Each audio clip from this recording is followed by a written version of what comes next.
Hello guys, welcome you all. So in this video I'm going to explain ICSE 8th standard class history syllabus here. So most commonly first lesson they mentioned about beginning of the modern world. Clear. So very important, you should know about that period of history, correct?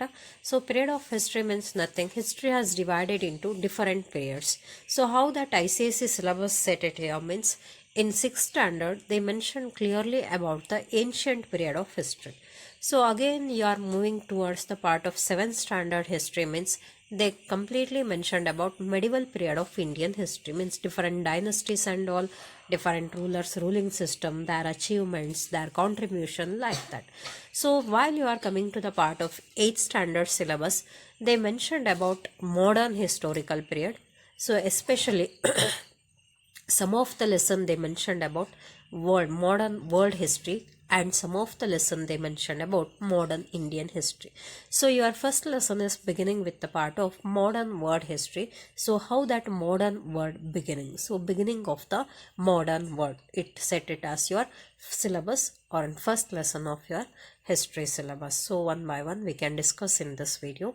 So before that, I request everyone to subscribe my channel, share it to your friends, like, comment. I already uploaded some of the class 10th history videos and all. Like the same, I'm going to upload class 9th history also. ICSE class 9th history also. So I request only one thing. I want your support to upload that. So your subscription, your likes, your shares, it will become motivation to upload more videos or do more classes for you people.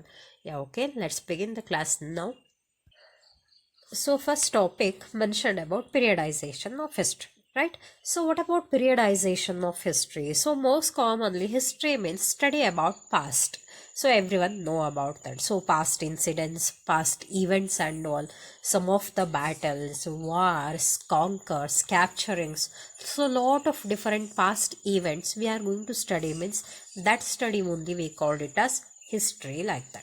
So here that history divided into different periods actually. So what about the different period of history and how they divided the history into different periods? See, history is divided into different periods. So many different period, majorly three different period of history you mentioned here. So how they divided that? See, that division is based on events, cultures, technological advancement, etc. Means from one period to another period, from medieval period to modern period, we can observe some of the changes in events, cultures, traditions, even innovations and all, some of the advancement of education, literacy. So lot of different changes we can observe from one period to another period. So based on that all the changes, they has divided the history into different periods. So first one they mentioned about ancient period of history. So ancient period of history means emergence of civilization. Very good example, Harappan civilization, even Chinese civilization, Egyptian civilization, Mesopotamian civilization, lot of different civilizations and also era of civilization comes under ancient period of history. So like the same, if we are coming to medieval period of history, as I told earlier, so different dynasties, rulers, different conquers, battles. So especially in Indian medieval period, Delhi Sultanates, they ruled over major duration in that medieval period of Indian history. So modern period, correct? So modern period means nothing changing from medieval period to another one of the period of history. So how that modern period marked is, now only I told that emergence of civilization considered as ancient, different rulers and dynasties and ruling system comes under the part of medieval. So what about modern then, correct? That's why another one of the topic mentioned here regarding that, towards the modern period means how that medieval period changed into the modern period. So that only we are calling it as towards the modern period, like that. So modern period started at different times in different countries. See, here we are discussing about modern world history, correct? Not only the single country or some of few countries and all. So modern world or modern era, modern historical period begin in different times in different countries and all. Very good example, I mentioned it here. In Europe, it began around 15th centuries. So 15th century, it began in European region, European continents and all. So how we can recognize that modern history has started in Europe in the time of 15th century like that? See, it was marked industrialization, urbanization, literacy, democracy, liberty, equality. See, when that European continent, European countries adapted industrialization, urbanization, literacy, democracy, so these all only marked the beginning of the modern period. Means earlier there were no concept of industrialization. What about industrialization? See, production system, changing in production system, right? So handmade goods to machine made goods, so that entire production system managed by the help of the machineries and also that concept only we called it as industrialization. So what about urbanization then? See, urbanization means from rural to urban, rural to cities and all, development of the towns, development of the cities, right? So that is also another one of the feature of modern period. And literacy, rise of literacy. See, from the part of illiterate means uneducated, no education like that. So from that stage to rise of the literacy, development of the education among the people. So these all features recognizing the beginning of the modern historical period in European region. So what about in India then? See, in India, modern age began around mid 18th century. So mid 18th century means around 1757, correct?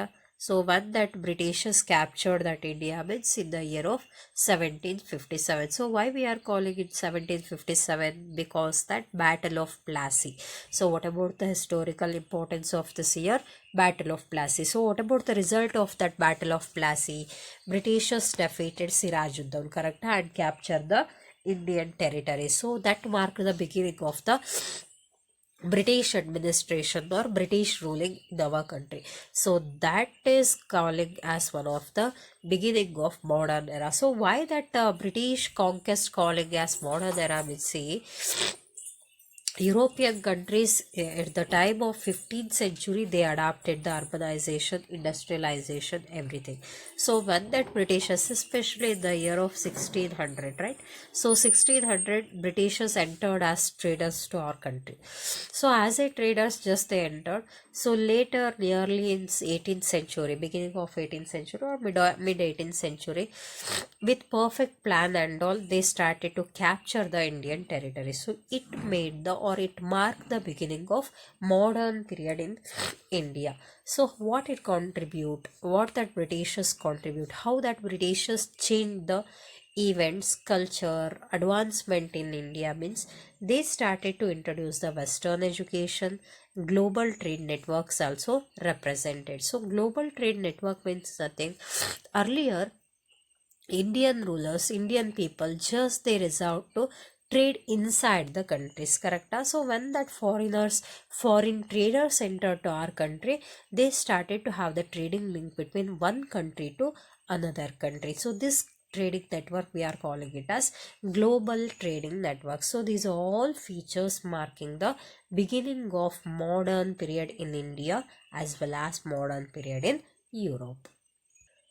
So next concept is sources of history. So to know about the history, historical incidents and events, we should have some of the sources. Without sources, it's not possible to study about the past events, right? That's why sources are very beneficial and very helpful to know about the historical events. See, basically, we are going to divide that sources, historical sources, into two parts.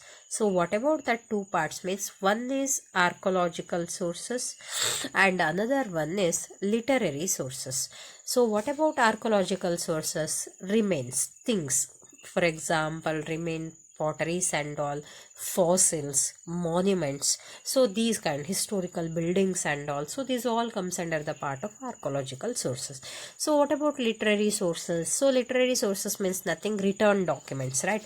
So Vedas, epics and all. So Aranyakas, Upanishads, lot of different written sources are available to know about the historical period. So these are basic categories of history, source of history. So again we has divided that sources into two types. So what about the two types? One is primary sources and another one is secondary sources. So what about primary sources? See, they are providing primary information to know about the history. For example, government reports. So sometimes government is providing some of the reports regarding the historical events, some of the dynasties and all, especially archaeological department coming under the part of government, right? So they are doing survey regarding the historical places and also after survey they are submitting the report to the government and this is publishing to the publics also. So that kind of the reports we are calling it as primary. Even books, letters regarding the historical events, so that's also comes under primary sources. So paintings on that time, so old paintings and all, that's also coming under the part of that.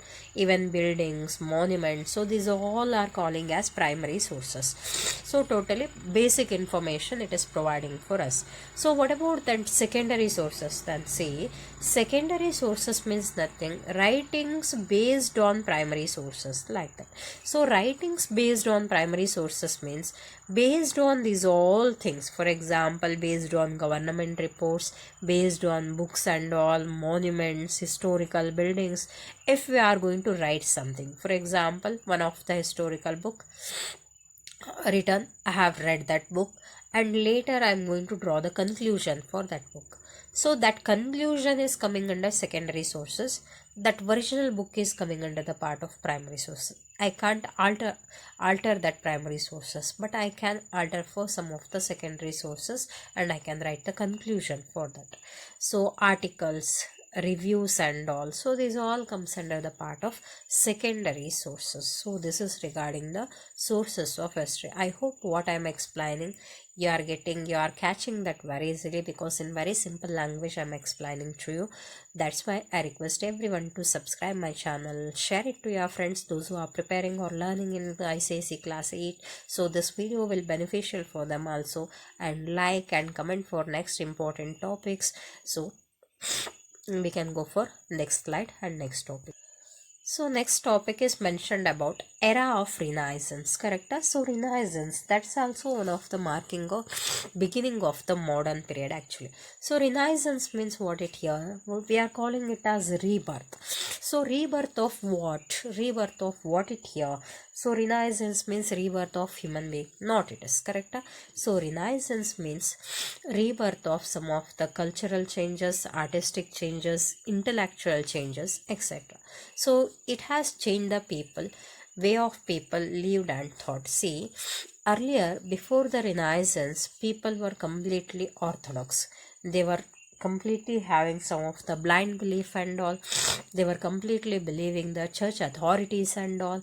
So after that, when they observed some of the domination, some of the corruption in the church authorities, so later they decided to bring the changes in society. So that changes only we are calling it as Renaissance or rebirth. So when it began, then see, it began from the 14th century onwards. So after 14th century, Renaissance concept has arisen.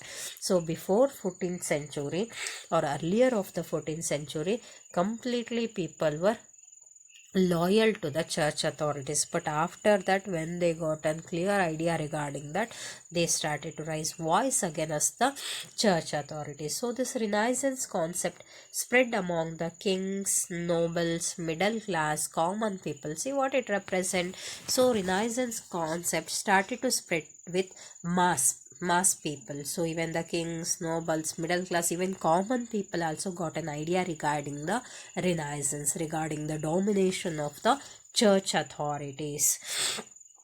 So next. So next one, causes of the Renaissance. So why that Renaissance has arisen in the society, European society, correct? So revolutionary ideas, one of the most important reasons to the growth of Renaissance or birth of Renaissance. So revolutionary ideas means what? See, scientific spirit developed among the people. Spirit of inquiry has increased. People started to question the church authorities and they started to reject the blind beliefs and all. Even new revolutionary ideas has emerged. See, earlier humanism, rationalism, scientific spirit not contributed, even not promoted among the people. So after the Renaissance, completely they has given preference for the scientific approach. Even earlier people were having no right to question the church authorities, but after getting the ideas regarding the Renaissance, they started to question the church authorities. So earlier people were too orthodox, blind beliefs, correct? They completely followed the blind belief, lot of blind beliefs and all, but now blind beliefs were completely rejected. So these revolutionary ideas causes the birth of the Renaissance or growth of the Renaissance. So next one is printing press. So what about the concept of printing press, invention of printing press? See, John Gutenberg, he invented the, very important for your MCQ man, okay, he invented the printing press. So after that printing press, invention of printing press, so books became more accessible and affordable. See, earlier only handwritten copies, very less source of written documents are available to the people on that time. That's also only reserved for the royal class people, royal family people. So it has only reserved to read by the some caste of that caste of the society. That's why each and every person not getting the written sources on that time earlier. But after the invention of printing press, so books become accessible, more accessible and affordable. So it started to available in cheaper rate, correct? So very less cost also people are getting printed books on that time. That's why they started to translate the Bible into many different regional languages. See, earlier what they mentioned it in Bible, that common people don't know regarding that concept of Bible. Just what that Pope or church authorities announcing, that blindly they were following the same. But after the invention of printing press, Bible was translated into regional languages. So each and every common people started to read that, started to get an idea what that mentioned in, what concepts are mentioned in Bible. So this all, that's why religious teachings, people could understand the religious teaching very easily. So religious concept were started to getting very easy for the common people. That's why corruption has identified by the church authorities, corruption of church authorities easily identified by the common people on that time. So next topic, growth of trade and fall of Constantinople. See, fall of Constantinople actually contributed to the growth of Renaissance here. So how? One by one we can discuss about that. Growth of trade. See, trade and commerce expanded. Expansion of trade and commerce. So expansion of trade and commerce means nothing. That trade and commerce started to spread with many other different countries and all. Exchange of the knowledge, exchange of the ideas and all started to do it in the society on that time society. So economic stability and prosperity increase. See, earlier people were living in very poor condition because of that church was imposing heavy tax on the common people and all. Even some other authorities imposing, collecting the different revenues, land revenues and all. That's why people struggled under the poor condition. But after this Renaissance concept, economical condition of the people also increased, prosperity also increased. So merchants, professional classes grew. So some of the different traders, rich merchants, professional classes, these all started to develop in on that time society. So they promoted the education and cultural activities. They targeted to give education for each and every one of the society, and cultural activities also promoted on that time. So to promote the educational activities, they started to open the schools and colleges to give the education, give the mass education. So based on this all, growth of trade, growth of development of the education, people got an idea regarding the corruption and domination of church authorities. That's why this has also become another one of the reasons to growth of Renaissance. So next one, fall of Constantinople. So what about the role of that Constantinople? Say, after the fall of Roman Empire, Constantinople became a center of learning. See, Roman Empire, one of the very rich, prosperous empire, large empire. So after the decline of that Roman Empire, so Constantinople has become one of the center of learning. Why it has become one of the center of learning? See, important manuscripts, documents were preserved there. Constantinople, one of the very rich source of the literary or literacy. A lot of different manuscripts, even the documents were preserved in Constantinople places. But after the fall of Roman Empire, who captured that? Turks captured the Constantinople in 1453. So when the Turks captured that Constantinople, that Greek scholars, educated people, they started to migrate it to Italy. So not only the migration of the people here, with migrating of the people, they started to carry the rich source of knowledge, means manuscripts, some of the documents and all, everything carried by the scholars on that time. So that all the carried manuscripts, they started to spread their ideas in Italy itself. That's why Renaissance first began in Italy. So what about the importance of Italy? Means Renaissance first began in Italy. That's why this all we are calling it as one of the reasons to the development of Renaissance. So next one, encouragement to art and learning. So they has given encouragement, promotion to art and learning activities. So rise of towns, urban centers encourage the cultural exchange and innovation. So innovation, cultural exchange, traditional development. So these all existed in the part of Renaissance, period of Renaissance. So that wealthy rulers, nobles, official, they has given financial support to the artists and the scholars to develop the art and learning activities. That's why this literature learning activities completely promoted in the time of Renaissance. So based on these all things, it has become one of the important reasons to spread of Renaissance ideas in European society. That's why these all are very important topic of your first lesson of 8th standard ICSE history syllabus. So I hope what I explained clearly you understand.